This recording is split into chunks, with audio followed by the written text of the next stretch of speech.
When I started my thru hike of the Appalachian Trail, I carried a base weight of about 16.5 pounds, and that included some stuff that I knew I was going to get rid of as I went. I packed a little heavier in preparation for the Smoky Mountains, which have variable weather, and we actually got into some of that with some heavy snow.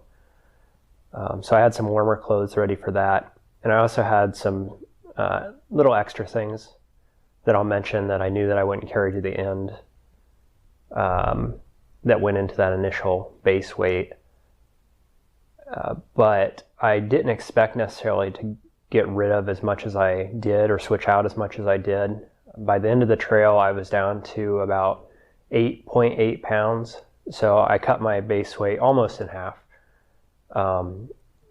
And some of that was from switching gear, but really not much. I certainly didn't cut a massive amount of weight by switching into lighter or more expensive gear. Most of that came from just getting rid of things. As I kept walking, I found what I really needed when I did it. Turns out you don't really need that much. And most of what I packed along with me were things that fell into the luxury item category, and I never ended up using, most of them. So I'll talk about a couple of those things and a couple of the luxury items that I did end up keeping. And I guess I'll start with the big three and talk about, for each category of things, sort of where I started on the trail, and if I switched, what I switched into and why. So the tent that I chose to start with is a Light Heart Gear Solo.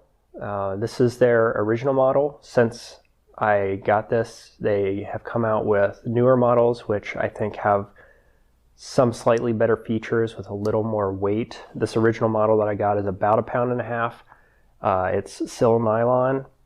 It has a single hard piece of plastic with it. Otherwise, this is just soft sil nylon. The single piece of plastic goes into the middle of the tent. You put your trekking poles on each side, and it expands the tent outward like this. For 1.5 pounds, this is a fantastic tent. I still love this tent. If I'm planning to go out hiking and staying alone, this would be the tent that I would go with. I think this was about $250, so the price point for an ultralight piece of gear is really good. It has a pretty deep bathtub, so you don't have to deal with things like splashback that you get in some of the other popular ultralight tent models. And the big thing that I love about this is how much space you get. Chili and I ended up switching into a 2-person tent, the Lanshan 2. And we did that obviously so that we could share the weight and be together. And that did drop my base weight down a little bit. The half of the tent that I carried was just over 1 pound, I think. So that did drop that weight for me. It actually reduced the space that I had a little bit. There wasn't as much room on the side with 2 people in that tent. And I lost some of that bathtub depth also. So that was my only real complaint, I think, with switching to the Lanshan, is that there was some splashback issue with that, which I never had with my Light Heart Gear tent. I started the trail with a 41 degree Fahrenheit down bag by Kelty. It's a mummy bag. I really like this format for the colder months on the AT, especially in the Smoky Mountains. This is a nice bag. It weighs about 1 pound. Picked it up at Dick's Sporting Goods years ago. They probably don't carry this model anymore. But I like this mummy format definitely at the beginning of the trail. It did get a little warm after the Smokies, and I ended up switching. So I ended up switching to a down throw This is quite a bit lighter than the sleeping bag was, and I had my mom sew in a optional toe box, so I can connect this and zip it up the side and have a toe box that goes just the length of my calves, basically, in case it did get cold. I used that a little bit, but not too much. There are several options of places where you can find this. We actually found the model of throw that we used on the QVC website. And you're just looking for, if you go with this sort of thing, lightweight down throw. At the beginning of the trail, I had not planned to use a pack liner, but I did end up finding this pretty nice silk pack liner by Big Agnes in a hiker box somewhere early on, around trail days, I think. And it was right around the time that I was thinking about switching out of the sleeping bag and into a down throw. So I knew that I was going to be losing a little bit of warmth. And so this adds just that little layer of additional warmth.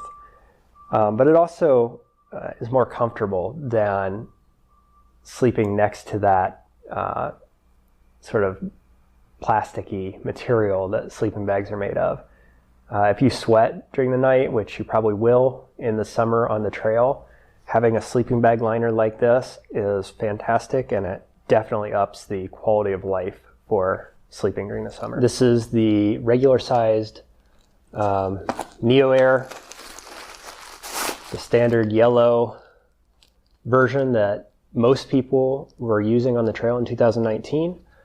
Notable mainly for how loud it is when you move around on it. This has a layer of foil of some kind inside of it. It makes it very loud. That is the one downside to this. But this pad is lightweight. It's very comfortable, and it has a very high R rating on it. The pack I started the trail with was the Osprey Exos 48 liter. I really like this pack. It's comfortable if your base weight is around 20 pounds or so.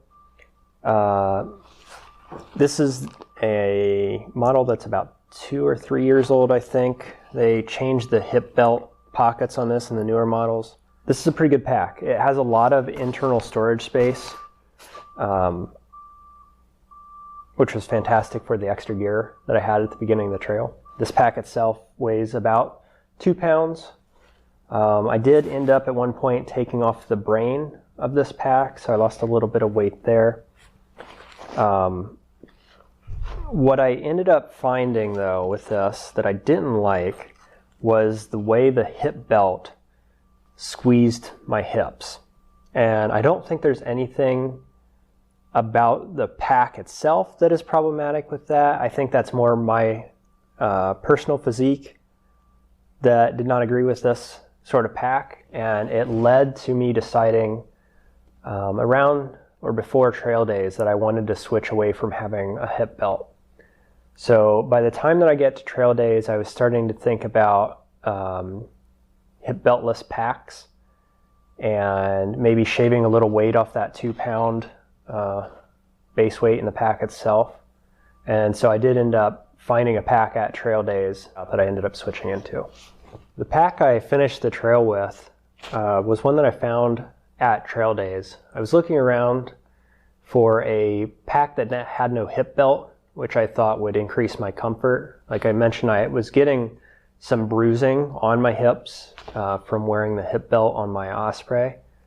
So I wanted to get away from that if I could. And I knew that I'd probably have to lose a little more weight out of the pack, out of the base weight, to go hip beltless. So I already had that in mind, and I had been losing weight out of my pack as we got to trail days. So I was already approaching the level where I thought I needed to be to get a hip beltless pack.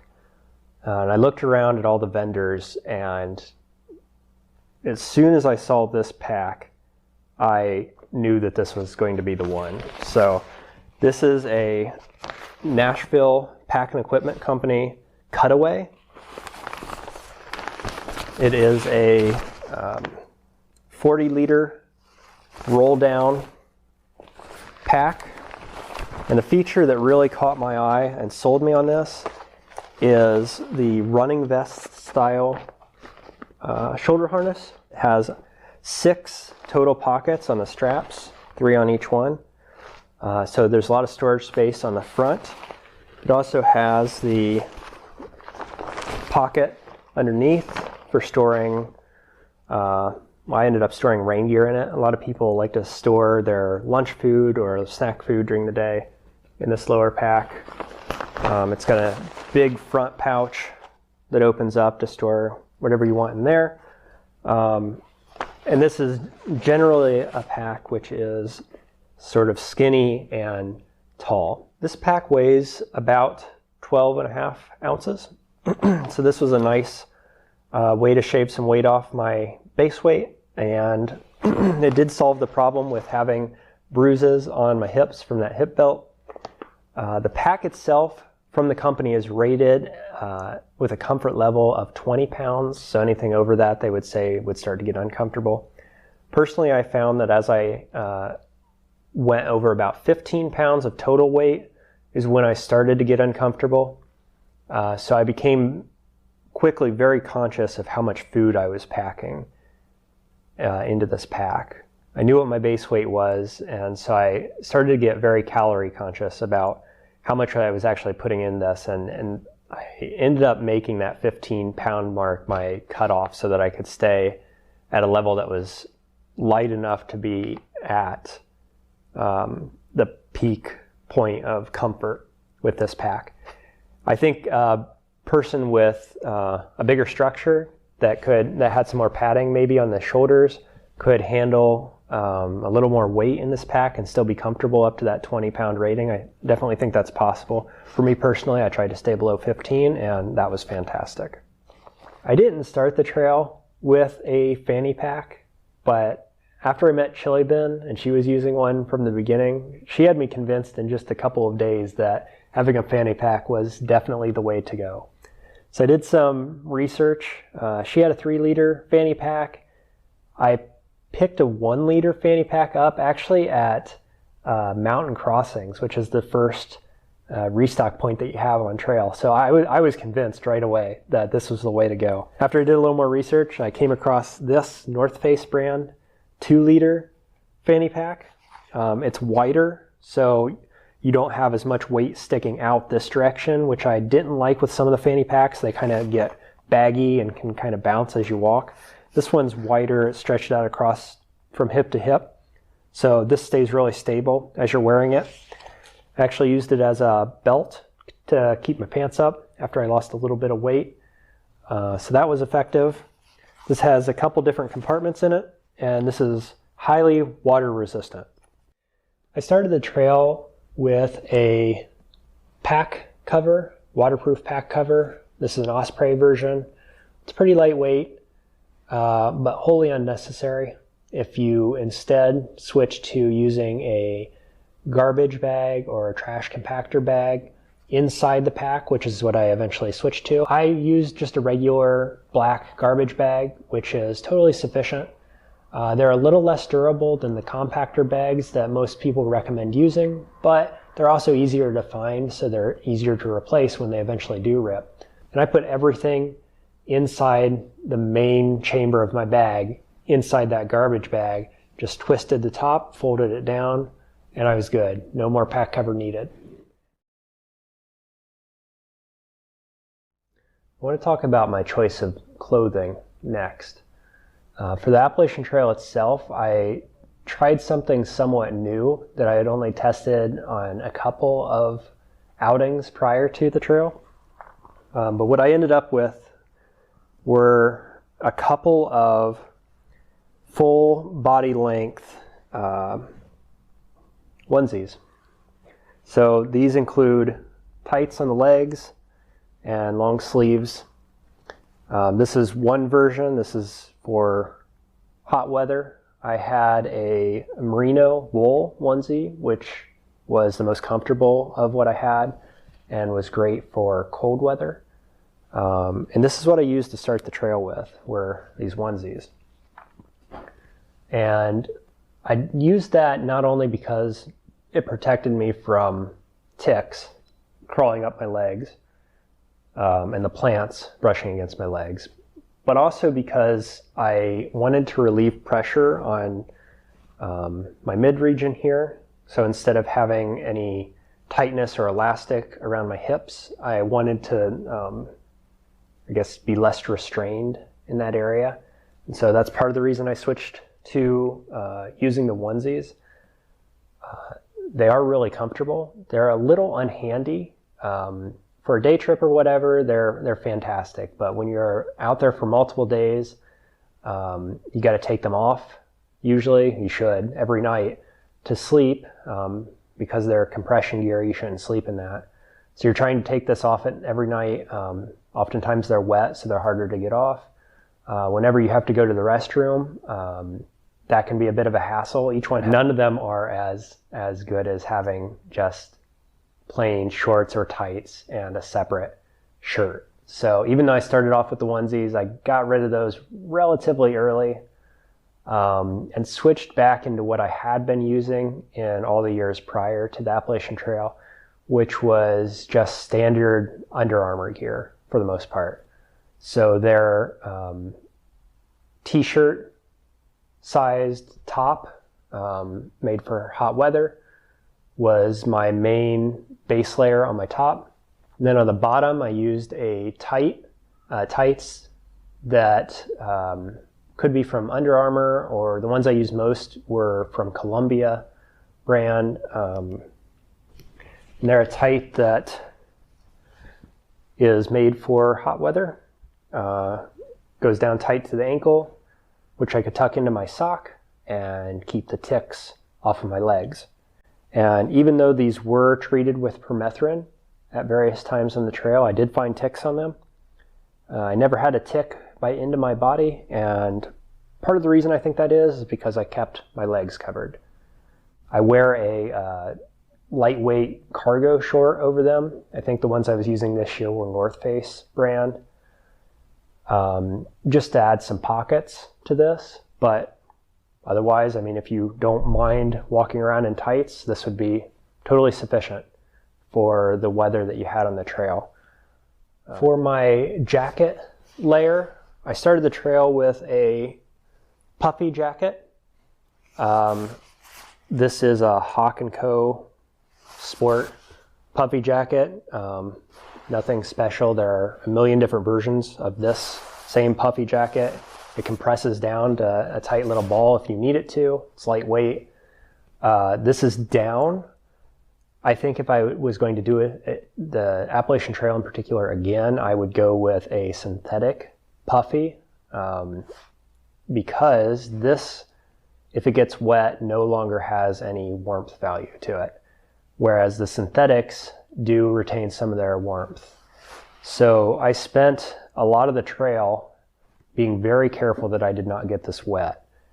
And there were times when I had my rain jacket on over this jacket. It's pouring down rain, but it's too cold to not have this jacket on as well. And so you're always at risk of wetting this out and completely losing the warmth of this. What I ended up switching into for my warmth layer towards the end of the trail was a fleece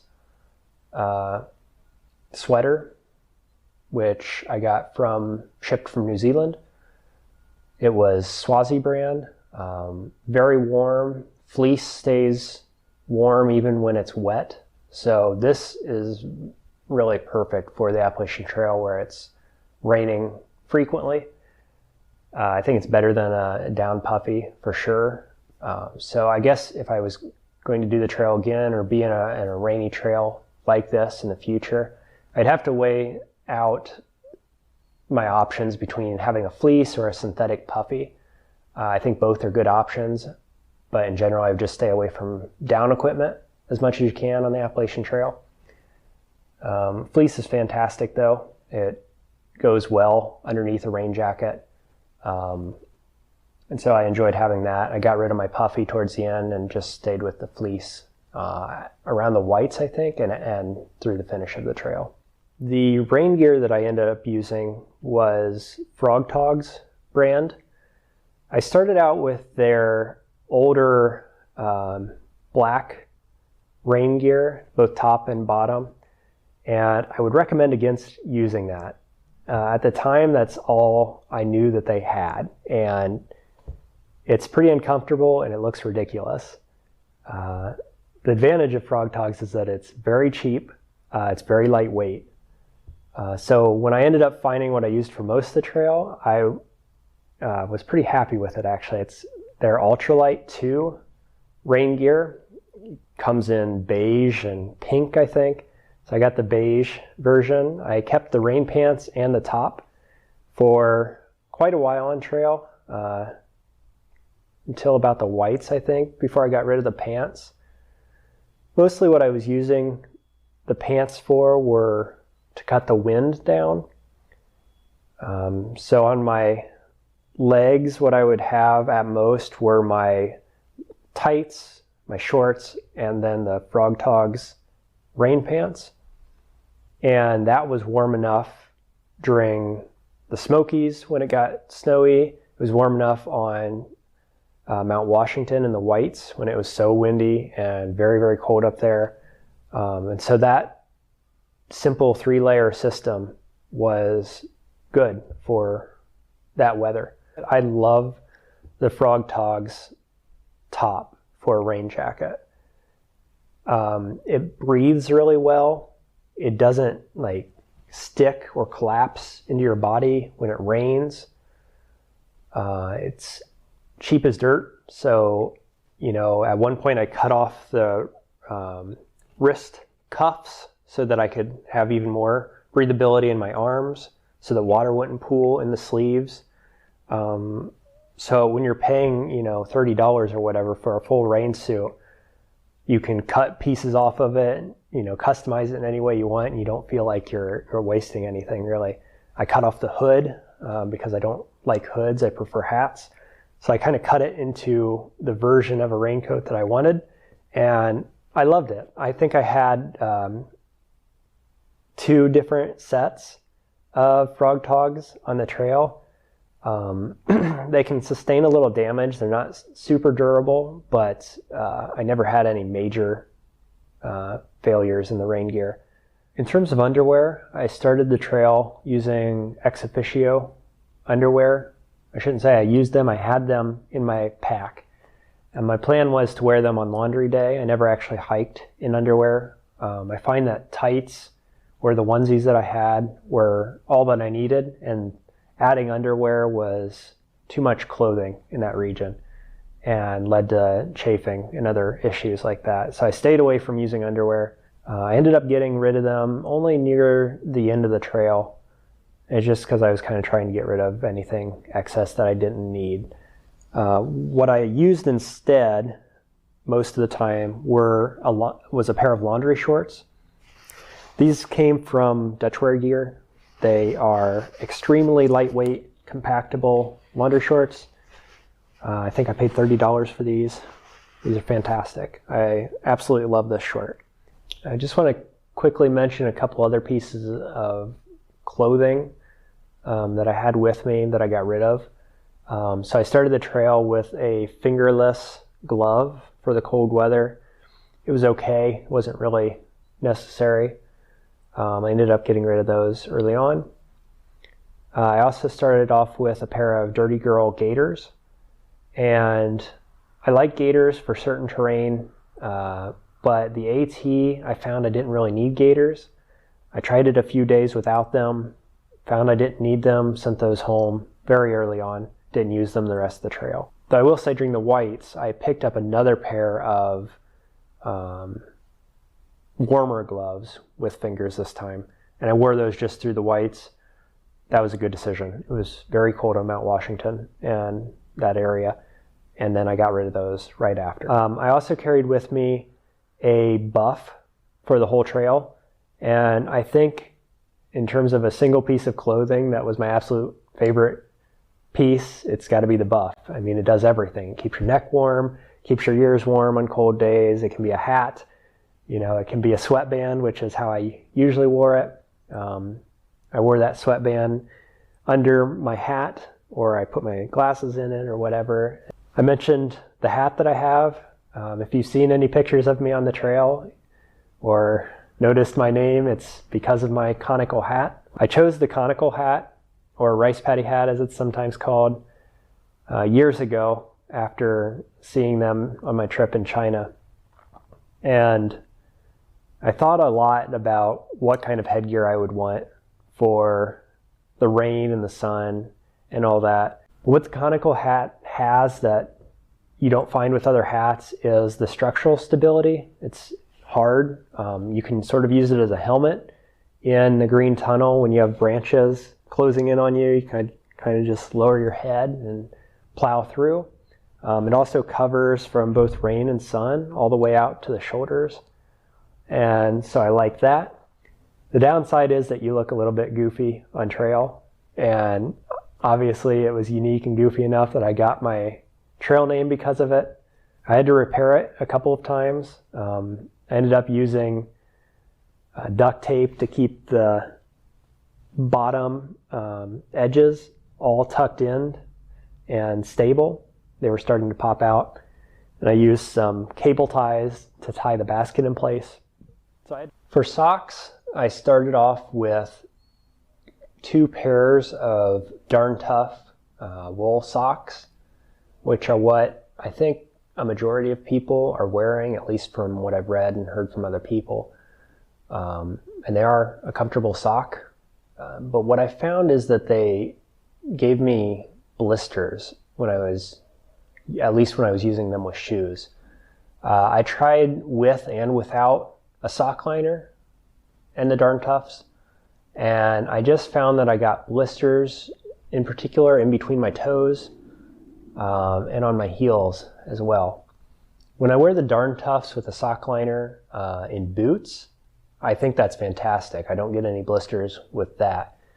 But in particular in the Lone Peak 4 that I started the trail with, I was getting blisters. So what I ended up switching to was an Injinji toe sock. I had to order these, the crew length, from their website. The stores mostly carry a short crew, or they have different weights of these. This is a medium weight, so in the medium weights they carry the short crew. They have lightweight ones that are this full crew length. I really like just wearing this medium weight crew length Injinji. For shoes, I started the trail with the Ultra Lone Peak 4. I had been training in that shoe, so by the time I got on trail, it already had maybe 250 miles or so on it, and I used it for another 250 miles on trail. And I like that shoe. It's got a nice tread on it. I found that it was hurting my heel, and I wasn't sure if that was due to the padding in the shoe, the insole, or the stack height and the way that was formed. So I ended up switching out of that into a Timp 1.5, and I love that shoe. I ended up using that for the rest of the trail, and it gave me the right type of ankle stability. I'm not exactly sure what that was, but it's a mixture of having more padding under the heel and just having the right stack height for me, such that I had good ankle support and heel support. And so the problems that I had with my heel and my ankle at the beginning of the trail just sort of evaporated once I switched into the Timps. I went through 3 pairs of Timp 1.5s, so a total of 3.5 pairs of shoes if you include the half-used Lone Peak 4 that I had at the beginning. I started the trail with the intention of eating non-cook based food, but I am a big tea drinker, and so I did still bring a stove and pot to cook tea in the morning and evening.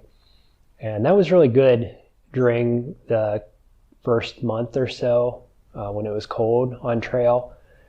But eventually I found I didn't really need that, and I wasn't cooking food, so I was only using the stove to boil my tea. And I ended up getting rid of all of that cooking gear relatively early on. Sometime after just after the Smokies, I think. I got rid of most of that. But I want to talk about what I started with. So I started with this stove. It's the MSR Pocket Rocket, the first version. I used a Toaks 500 milliliter ultralight cooking pot to cook my tea in, to boil water in. I also carried a small tea diffuser for my loose leaf tea that I carried, and a Light My Fire titanium spork, which I used for maybe a quarter of the trail. I was able to get rid of all of the cooking equipment because I didn't want to make tea every day anymore. And I used a quart-sized Ziploc bag to cold soak my ramen in. If you're using Ziploc bags to cook ramen or other pastas, you don't really need silverware. I found that I could just kind of roll the top down and shovel the food in my mouth, and that was good enough. It wasn't messy or anything like that. It just looked ridiculous, which doesn't really matter when you're on the trail, I suppose. For food storage, I used these odor-proof OPSAC bags from Locksack. It's this size bag. I started out with 2 of these, one for my garbage and the other for my food. Ended up getting rid of one of those. I switched these bags out, I think only once on trail. Sometimes the top of the bag will tear above the seal, which doesn't impact its function, but I did end up replacing these once. And these are fantastic. In my opinion, that they're the best anti-animal food storage option on the market. With every other option, bears and other animals can smell your food, which is going to lure them into the area. With this, at least it's sold as an odor-proof item. And in my testing with animals and dogs at home, I never found any animal ever to be interested in food that was inside this bag. So I gave it some test runs, backpacking at home, used it the whole Appalachian Trail, slept with my food in these bags. I was always very careful to get all of my garbage and food in the bag every night, and as best I could, not touch the outside of the bag with dirty hands, so to keep smells off the outside. I wasn't perfect about getting all my garbage in here every night. There were times when I had things in my pockets, so I messed up like everybody probably does a little bit, but when used properly, I think that this is by far the best option for food storage. And it can be combined with whatever option for food storage you prefer if you wanted to use more than just this. For water filtration, I started out with the Sawyer Micro. This is probably the most common brand of water filtration out on the trail, at least in 2019, some version of Sawyer. At first, it was nice. You could just attach it onto a smart water bottle, which is what I carried. Put your dirty water in there and then squeeze filtration into your mouth as you're drinking. During the hot months especially, I wanted to take in more water at a higher speed than the Sawyer would allow. And I also found that after even short-term use, the Sawyer's flow rate dramatically reduced. And you can flush them out, and we did this a couple of times, and it improves it a little bit, but it's really not great. So what I ended up switching to early on was the Katahdin Be Free. I picked up their smallest bag, but you can get various sized bags to fit on this filter. It's very similar technology to the Sawyer brands. You fill this bag up, squeeze it through. The flow rate on this is going to blow your mind the first time you use it. And it does reduce the more you use it, of course, but flushing it is as easy as shaking it to clean that filter out, dumping out the dirty water. It's very easy to use. It also works as an extra storage device to keep dirty water in if you have a dry stretch during the summer.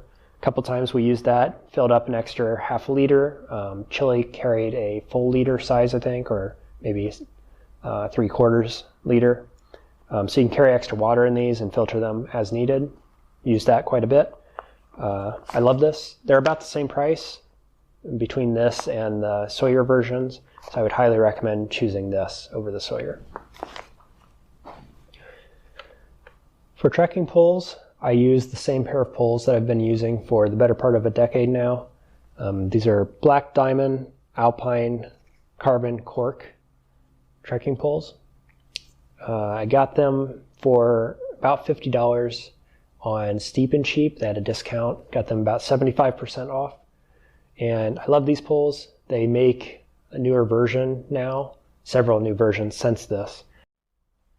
I had a few luxury items that I kept the whole trail, and the main one, I think, is a pillow. I ended the trail with a inflatable ultralight Sea to Summit pillow. I traded this out in the Smoky Mountains, I think.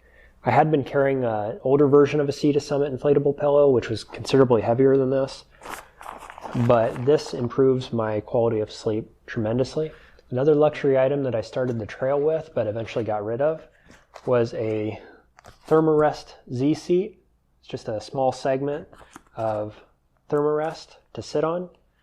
It's great for sitting on wet rocks or making a seat out of anything. This weighs 0.2 ounces. And it's cheap. Nice little luxury item. I eventually got rid of it.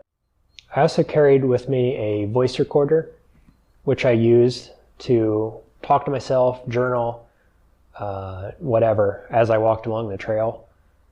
And that just had batteries in it that lasted the whole trail. I never had to recharge that.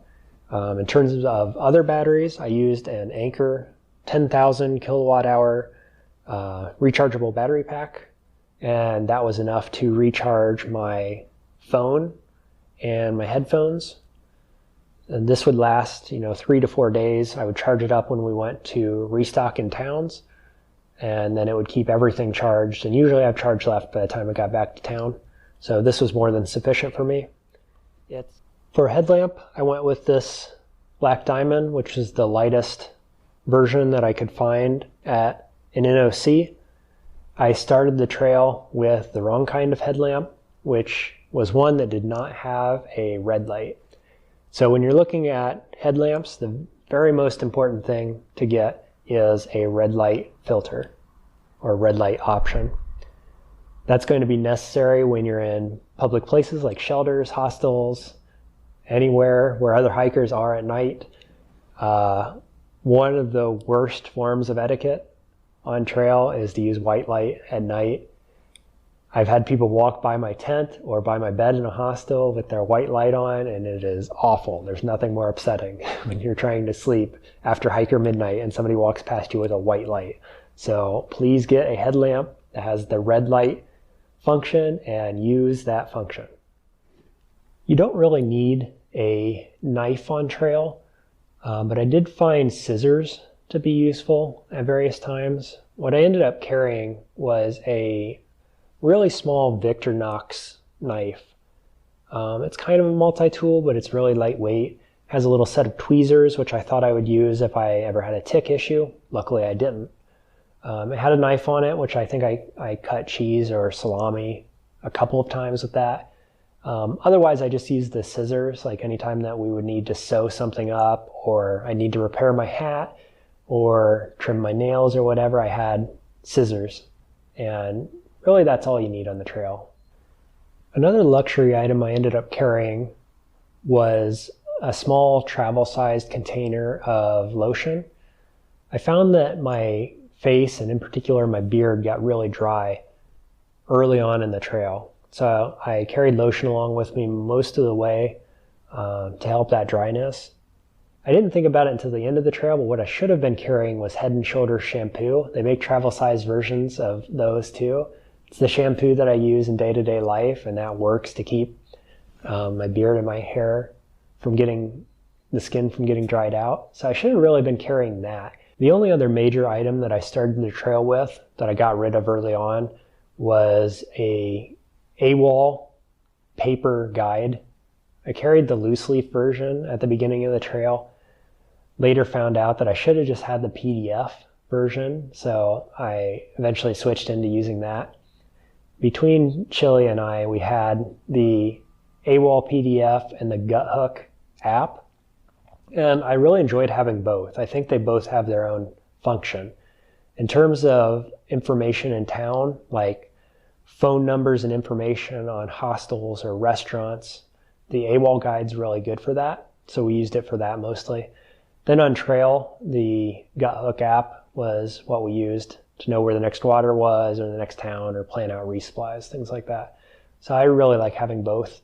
You definitely don't need to carry a paperback version of the AWOL guide. So I put that in the hiker box. I'm sure somebody else enjoyed it quite a bit.